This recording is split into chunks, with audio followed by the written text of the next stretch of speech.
All right, welcome back to another episode of the Florida Cat Pod. Just fresh off of the NBA Cup final. A great game. A game that felt like the Spurs had control of it throughout the whole game. And then just towards the very end was where the Knicks really started to regain control and just closed it out. And let's start with the Knicks since they won the game. The Knicks, I thought pre the game, I thought they had to do a couple of things. I thought number one, they should absolutely take advantage of the size that they have over San Antonio. Just because San Antonio is, they're a young team, they're athletic, and they have a lot of speedy guards. So, one of the ways to counter that is to have big, strong forwards that are powerhouses that can take advantage of those matchups. And thankfully, you have guys like Cat, you have guys like OG, you have guys like Mikal. All of these guys that can move smaller guards, and it can also shoot over the top. Like Cat is one of those guys where, like, if you switch a smaller wing or like a guard onto him in the post, he can easily take advantage of that. OG Anunoby is also that guy as well. Mikal Bridges, he's somebody that can shoot over the top. So you have a lot of these guys that can really get you easy 2-point shots just by taking advantage of the matchups that you're having. And I thought they had to just stay out of transition defense. And, it's more easier said than done just because in the NBA, this is where the game is just transcending now. Like, it's just pretty much a track meet. Like, you're just running up and down, and it's pretty much just a race to see how fast you can get the ball down the court. And the Knicks, they just can't sustain that. Like, they're one of those teams that play very slow. And, when it comes to the best and worst transition teams, it's pretty much Occam's razor. Like, the simplest explanation is the best explanation, which is older teams, they can't really play as fast. And younger teams, they can play much faster. And because of that, they can take advantage of the regular season setting. And that's what the Spurs did. But before we get to the Spurs, I just thought the Knicks were a better half-court offense throughout the entire game. Number one, partly because of that front court scoring that I was talking about. Like, OG Anunoby was just making some ridiculous shots this game. Like, he was making a lot of tough shots. He was making tough jump shots behind the three-point line. But when he would penetrate and attack the rim, he had a lot of tough and finishing through contact type of finishes that really gave the Knicks, a lot of scoring juice. And then when you factor in the fact that Jalen Brunson is like one of the best half-court surgeons in the league, you would understand the type of offense that the Knicks can really inflict. And pretty much, they just have a lot of firepower. Like, they have Jalen Brunson, who's a very good ball handler, who's a very good scorer in general. And then you have Cat, who's one of the best big men in the league. And then you have OG and Mikal, who can pretty much on any given night run off for like 30. So, half-court wise, although the Spurs were also really good as well, I just thought the Knicks, they were just in control more because of their personnel and the way they were executing their offense. And, everything just starts with Jalen Brunson because, Brunson's the main primary ball handler. So whenever he catches the ball and they run action for him, most of the coverages that he gets are just drop coverages. And, both teams were torching drop coverage, but the Spurs were doing it in a different way. The Knicks more so was Jalen Brunson would get the ball, and then he would come off a ball screen. And once he comes off the ball screen, if the big was in a drop, Jalen Brunson is almost like the same as Luka and Cade in a way where he and all of those other players that I just mentioned, they're able to come off a ball screen and be able to keep guys in jail and not allow them to get back into the play. So if they're caught on the screen on the backside, Jalen Brunson does a good job of keeping them there.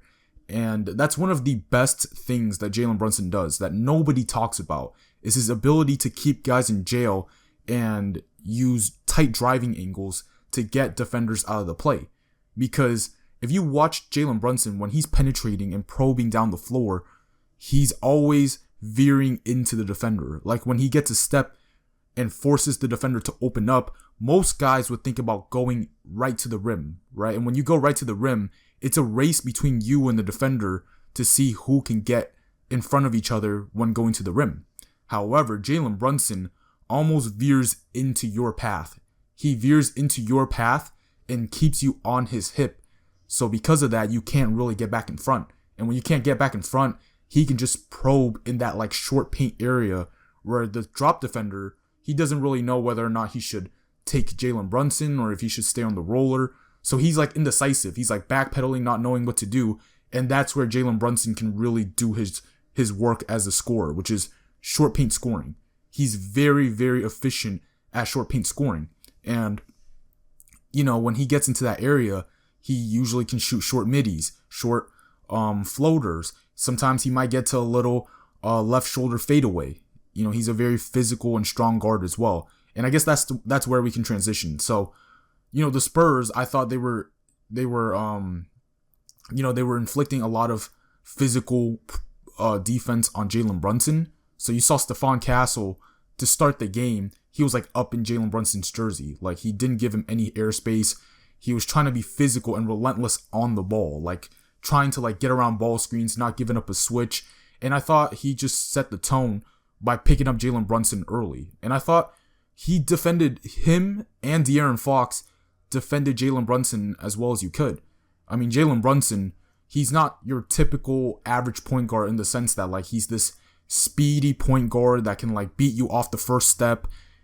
You know, he's a different type of point guard in the sense that he uses his physicality. He uses his body because, you know, if you look at the way that he's built, he's more so built like a stocky dude. He's not like a quick, twitchy guy. So because of that, he really leans into that. Like he uses his body very well. And despite the ball pressure that San Antonio was inflicting on him, he did a very good job to use his body to deal with ball pressure. Jalen Brunson is very good at dealing with ball pressure because of the way he plays, because of the way his body is built. And he leans into that. So because of that, some of these speedier guards from San Antonio, they were playing good defense, but they didn't bother him the same way you would bother other players. So Jalen Brunson is one of those guys that like he plays, you know, he plays slow, but he's good at what he does. It's the same thing with Luka, it's the same thing with Cade. Those guys, they play at their own pace, but they can certainly produce. But unfortunately in this game, he wasn't really as efficient in that area as he would have liked. I think he ended the game probably shooting like 40% from the field. And if you watch the film back again, there was probably like 6, 7, or 8 shots that he probably should have made. And I thought one of the differences in the game was just obviously Wemby. Like scoring against Wemby is clearly not an easy job. And you know, Wemby, he's a generational defender because his length and his size just makes up a lot of ground. Like if Jalen Brunson was to get 2 feet in the paint, if it was any other center in the league, like even when Luke Cornett was in the game, he's putting up a floater and he's getting to his spots easily. But Wemby, he can just be 2 feet inside the restricted area, or he could even be off the ball. Like for a majority of the game, San Antonio put him on Josh Hart and had him, you know, defend away from the ball so he can be closer to the rim. And whenever Wemby was just in the vicinity, it was just hard for Jalen Brunson to really get all the way to the rim. But the thing is, he doesn't need to. So he tries to shoot short paint shots, but even sometimes like he can't even get those shots off because of how big Wemby is down there in the paint. So that's the biggest difference maker. But the real bright spot for the Knicks was just their bench. I thought their bench was so great. I thought they came in clutch. First things first, let's start with Mitchell Robinson. So for a majority of the game, the Knicks, they got pounced on the glass, right? And Mitchell Robinson, his job on this team is to literally get offensive rebounds, set screens, make connective passes, and get offensive rebounds. He doesn't really have a complicated job on this team. And I thought he did a good job evening out the rebounding advantage late in the game because it felt like the Knicks, they were this, you know, slow walk you down type of offensive team. And the Spurs were the one that was really dominating. Like they were dominating in terms of the margins. So like getting offensive rebounds, getting second chance points, getting out in transition. Like that was what was really carrying them throughout the game. And the Knicks, they couldn't sustain that. But once Mitchell Robinson was really doing his work in the fourth quarter, it gave the Knicks a whole lot of second chance opportunities that they wouldn't have gotten without him. Like Cat wouldn't have gotten them those opportunities. Mitchell Robinson was doing his work and giving the Knicks better shot opportunities. And from that, guys like Jordan Clarkson, was hitting tough shots. Like Jordan Clarkson was taking some of the most contested shots from the 3-point line that you would see, and he was sinking so many of them. Like there were times where, like, you know, they needed to start sending extra attention to Brunson, and they would help off of Jordan Clarkson, and Jordan Clarkson would get open shots, and he was making them. Like, he certainly gave them a big scoring juice. Like, I feel like that's always been Jordan Clarkson's best attribute, which is to just be a microwave scorer. Like, he's not quite good enough to be an NBA starter because of certain things in his game, but if you give him this, like, small role of, like, hey, you're gonna go into the game and you have 15 to 20 minutes, or not even 15 to 20, maybe even like 10 to 15 minutes for you to go out there and just give us a couple of buckets, for you to just give us some sort of scoring juice, he can do that. And then defensively, he was making some great plays too. Like he was trailing from the backside. You know, he was skying in for blocks. And I thought he just played a phenomenal game off the bench. And then Tyler Kolek played phenomenally. Like, he played such a great game. And he's such a great player. He plays so fundamentally well. Like, he does his job as a ball handler. He initiates the offense. He makes the right skip. He cuts off the ball. He sets guard-to-guard screens very well. Like, the guy is just a complete basketball player. And he plays with pace. Because this Knicks team, again, they're known to be playing slow and to just, again, play at their own pace and just pick their own shots. Tyler Kolek, he kind of evens out that slow to fast pace on this Knicks team for them to be able to, you know, get the type of looks that the Spurs were getting. And, you know, kudos to him, man. Salute to him, because, you know, he gave them a spark that this Knicks team wouldn't have gotten if they didn't have him. And, you know, for him to just go in and just have such a big impact like that, it speaks volumes about the type of player that he is. I actually don't know too much about him. I think he's a rookie, or he might not, or he might just be a second-year player. But shout out to him, man. He did his job. And then I just thought some other negatives from the Knicks. I didn't really like the way they didn't rebound the ball. It's kind of in their personnel. Like, it's known that they're not a good rebounding team. And, you know, it was the same sequence every single time. Like, when the low man would step up, whether it was Cat, whether it was Mitchell Robinson, there was just no one back there to really box out a guy like Luke Cornett, or Victor Wembanyama. Like, these dudes are big dudes. They're big bodies. You got to get multiple bodies to you know, box these guys out, or else these guys are just gonna get easy putbacks. And, you know, you played such good defense for a certain amount of time. If you don't come up with the rebound, or if you don't box a guy out, then all your work defensively, it was just for nothing. So it was really frustrating, because I thought there were certain possessions where I thought the Knicks defended the rim very well, but because they just didn't have another big body down there, you know, they just gave up a lot of points that they shouldn't have. I also thought they gave up a lot of easy threes. You know, their help and recover ability just wasn't great. Like, they're not a team that flies around and, you know, runs guys off the line, extra closeouts, and defending on a string. They're not that type of team. So, because they're not a young team that just flies around the perimeter like that, they gave up a lot of easy looks that I felt like they shouldn't have given up. And, you know, with how close the game was throughout the entire game, I thought if they would have made some adjustments when it comes to the attention to detail like that, I thought it would have been a different game. But regardless, they still won.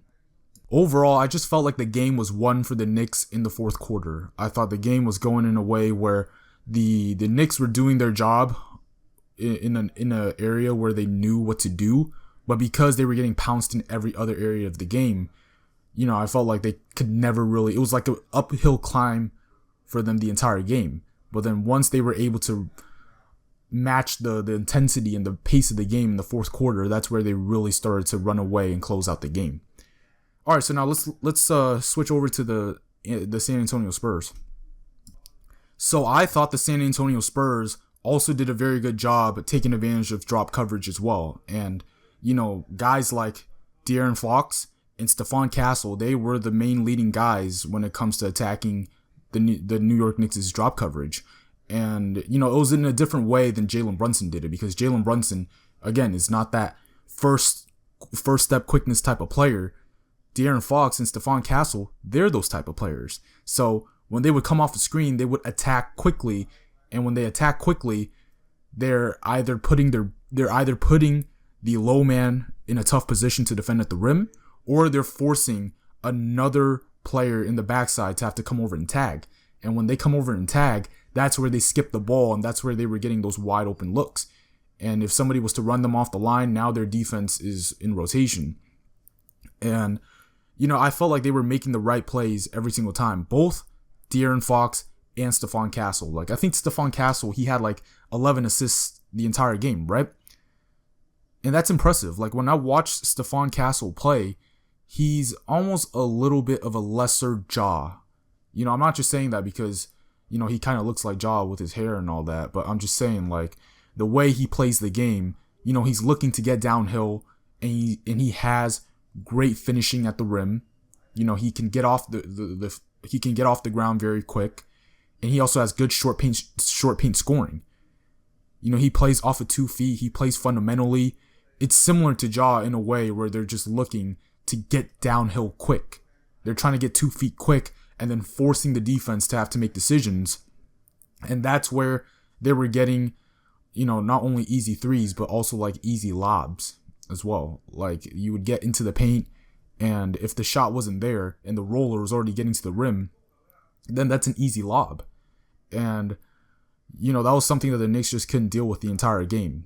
They couldn't really stop the Spurs from really attacking the paint, and that's where they did their most damage. And Stephon Castle, he's very high motor as well. Like, when he gets to the rim, if he doesn't make a shot, he'll like follow his own shot and try to, put it right back in. And a lot of guards, they don't have that same type of athletic ability where they can get downhill and put up a shot quickly and then get up off the ground again and try to wrestle for a board over the big man, right? That's something that only a small percentage of guards can do, and it's usually guards that are athletic. And Stephon Castle, for him to be able to be this good already in his second year, if he gets a little sharper with his short paint scoring, if he can add that 3-ball to his game, and if he can just continue to just get more reps as that primary ball handler, there's just no reason why he wouldn't be a top 10 point guard in this league. Like, when you watch him play, a lot of teams, like, even if, I'm not saying he's not going to end up on the Spurs long term, but let's say he doesn't end up on the Spurs long term, his skill set can be used on a variety of teams. Like, rim pressure is a very valuable skill in the NBA. And for him to consistently always get downhill and be able to not only score out of that position, but be able to carve up the defense by making smart kickout reads, by being able to spot whether or not the lob is open, being able to make short paint shots, that's just a very valuable skill to have. It's the same skill that Ja Morant has. And, although Ja Morant has his own issues right now, you can see how valuable of a player Ja Morant can really be in the playoffs. And I think Stephon Castle's ceiling is the same way. If he adds even more to his game, think about how much better he can really be. So, yeah, I think the sky is just the ceiling for Stephon Castle. But the main thing for the San Antonio Spurs all game was just how fast they were playing. Like, the way they were playing, some of the looks that they got, like, just off of like early pushes in transition and just trying to get early paint touches 2 feet into the paint, they were just creating some easy 3-point looks for their team. Like, there was just a couple of possessions where, like, even when the Knicks score, they would just push the ball down the floor and they would like kick it ahead to a guy in the corner. A guy in the corner would attack the closeout, and then he would just get an easy bucket. Or when they would attack and get 2 feet into the paint, they would look back to see if there was a trailer, and if the trailer was a shooter, they would skip it to him and he would get an easy 3. And again, like I said earlier, this is the direction of where the NBA is going to head towards, which is fast-paced type of play in the regular season. Teams that thrive in the regular season, they play this way. They play in the way where they turn the game into a track meet and they just sprint the ball down the floor And older teams that can't really match that pace that they play, they can really struggle. Like, they can really get ran off the floor. And that's what's happening to the Clippers. Like, the Clippers are so old to the point where they can't handle that pace, that style of play. And, the Knicks, they were getting dragged for a majority of that game because of that. And then on top of that, they were also getting boards, and that was leading to open threes. They did a good job of, again, leaning into the strengths of their roster and doing what they do best. But the Spurs are interesting just because, even though they play fast in the regular season, most teams who play fast in the regular season, they can't really sustain that level of play in the postseason. And the reason for that is because in the postseason, teams are more honed in on the little details. They're more, attracted towards the attention to detail. They're not just going to easily let guys get in transition, even though, they're not going to stop all transition opportunities, but the rate, the frequency of when you get out in transition, it's going to be drastically different from the regular season to the postseason. So I'm not sure if the Spurs are going to be able to play that exact same way if they get to the postseason. Or why am I saying if? They're top 4 seed in the West. Of course they're going to be in the postseason. So for me, the style of play is one thing, but it might not even matter because they have Victor Wembanyama. This is a clean transition to how Wemby played today. So I thought Wemby was a little up and down, a little undulant, in the sense that I thought the entire game, for the majority of the entire game, he got stonewalled in the paint. And it felt like he was just forcing a lot of tough shots. Like, there were a lot of shots where he was like rolling or trying to like drive into like the middle of the floor. And instead of like trying to like make the right play, trying to skip the ball, he would like run into Cat. He would run into Mitchell Robinson and try to shoot a tough shot. And because of that, like, he couldn't really find his rhythm the entire game. He was settling for a lot of shots that he normally doesn't take. And then right around the third quarter was when he really caught a rhythm just off of his shooting. Like, a lot of spot up shooting, a lot of pick and pops, a lot of shots off rebounds. And that's where like he was really able to just string a couple of buckets to essentially let the Knicks know that like he's still here. That like at any moment, if he gets going, he can really put them away. And that was where I really thought Wemby was going to get going, to the point where, he might put this game away. Because when he gets in that mode, which team in the NBA can really stop him? None of these teams. Like, but unfortunately, down the stretch of games, I just thought Wemby, his shooting couldn't help his team overcome some of the deficits that they had already had. And it was one of those games where like it was his second game back. He's still trying to find his rhythm, still trying to find his wind, and he didn't exactly look like that player that would take control of the game. But it's not anything to really be concerned over or anything. It wasn't like he even played bad. I just thought, down the stretch of games, he obviously should be the Spurs closer, but he couldn't really close the game because I just didn't think he had his rhythm to be able to look for the shots that he wanted. Because against the OKC Thunder, he was doing very well in the mid-post. Like, they continuously fed him the ball in the mid-post. In this game, they had him do a little more initiating, a little more screening, and it kind of felt like he wasn't even really involved that much in the offense. But all in all, it was a tough game, a game where they had it, and then they just slowly let it slip away in the fourth quarter. But overall, the Spurs are a very good team. They're going to be a very fun team in the postseason. And I think Victor Wembanyama, he's going to be so good in the postseason to where maybe some of the other guys on this team won't be ready for that postseason environment. But because Victor Wembanyama is such an X factor for what he does on this team, that it doesn't even matter whether or not they're ready. He's going to be able to just carry them and potentially upset some teams. Because, the Oklahoma City Thunder, they're the next dynasty in the NBA. And for them to be so good, they need to be able to have a dance partner to be able to elevate the product. Because if they're just so good and they're dominating all the teams in the NBA, that's not going to be an entertaining product. It's just going to be boring. Unless you're an OKC Thunder fan, for the rest of the NBA, it's not going to be fun to watch. And for Victor Wembanyama and the Spurs to potentially be that dance partner that can take down the Oklahoma City Thunder, that's good for the NBA. That's good for the league. And I think Victor and the Spurs, they could be ready for that type of environment.